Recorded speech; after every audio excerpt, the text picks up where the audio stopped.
ಮಾನ್ವಿ ತಾಲೂಕಿನಲ್ಲಿ ಧಾರಾಕಾರ ಮಳೆ, ಬೆಳೆಗಳು ಹಾಳು. ರೈತರಿಗೆ ಪರಿಹಾರ ನೀಡುವಂತೆ ಮಾಜಿ ಶಾಸಕ ರಾಜಾ ವೆಂಕಟಪ್ಪ ನಾಯಕ ಒತ್ತಾಯ. ಹತ್ತಿ ಬೆಳೆಗಳು ಹಾಳು, ರೈತರು ಕಂಗಾಲು. ನಿಮ್ಮ ಜೊತೆ ನಾವಿದ್ದೇವೆ ಎಂದ ಮಾಜಿ ಶಾಸಕ ರಾಜಾ ವೆಂಕಟಪ್ಪ ನಾಯಕ.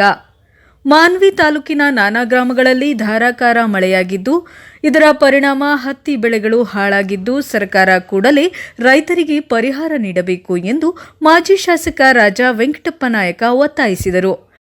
ರಾಯಚೂರು ಜಿಲ್ಲೆಯ ಮಾನ್ವಿ ತಾಲೂಕಿನ ಹಿರೇಕೊಟ್ನೇಕಲ್, ಪೋತ್ನಾಳ್, ಜೀನೂರು, ತಡಕಲ್ ಸೇರಿದಂತೆ ಇನ್ನಿತರ ಗ್ರಾಮಗಳಲ್ಲಿ ಅತಿವೃಷ್ಟಿಯಿಂದ ಹಾನಿಯಾದ ಹತ್ತಿ ಮತ್ತು ಜೋಳದ ಬೆಳೆಗಳನ್ನು ಪರಿಶೀಲಿಸಿ ಮಾತನಾಡಿದರು. ಈ ಭಾಗದ ರೈತರು ಮಳೆಯಾಶ್ರಿತವಾಗಿ ಬೆಳೆಗಳನ್ನು ಬೆಳೆಯುತ್ತಾರೆ.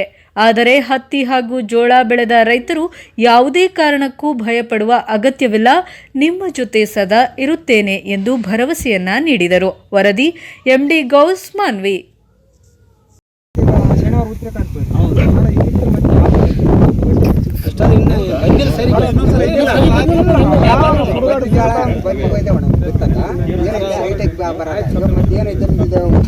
ಒಳಗನೆ ಬಿತ್ತಬೇಕು.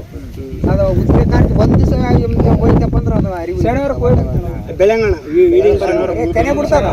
ಕಾಳು ಒಂದು ಕಾಳ ಆಗಲ್ಲ. ನಿನ್ನೆ ಶನಿವಾರ ಹೋಯ್ತಾ? ನಿನ್ನೆ